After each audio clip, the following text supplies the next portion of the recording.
Welcome back to my series Getting the Photo, where we go through a creative breakdown and the behind the scenes of taking a single photo from a wedding or photo shoot. Today's photo comes from an elopement day in Glacier National Park, and this is probably one of the most unique locations I've been to for an elopement day. It was absolutely stunning. This day in total was over 10 miles of hiking, and this was at the halfway point, kind of the end of the hike before we turned around and went back down. There were 3 glacial lakes total in this hike, and this was the final one. I think it was also the most unique one. You could see that this like Gatorade blue color of the water was just super unique, and I loved the fact that you also had ice floating in the water but wildflowers out here in the grass. I really wanted a shot that captured both of those because obviously that's a very small sliver in the time of year that you can do that, and that this is even an option for this location. When we were picking a location, wildflowers on the hike were super important to the couple, so I wanted to make sure that those were included in their photos as well. I'm gonna move myself out of the way so you can actually see like the full expanse of the wildflowers too. But at this time, the couple was also having their first dance. So they put music on their phone, it was in his pocket,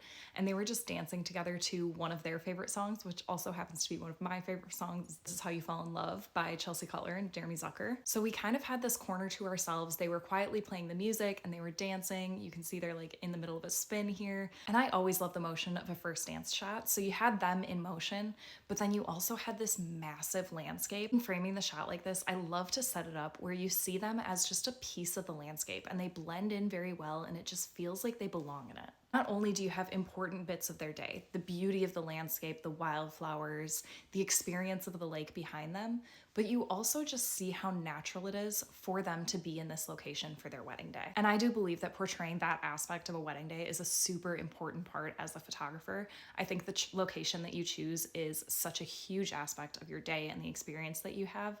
And I really want to get a lot of those photos of you interacting with that landscape and that location as well. You can check out more creative breakdowns like this in my series Getting the Photo and follow along for more.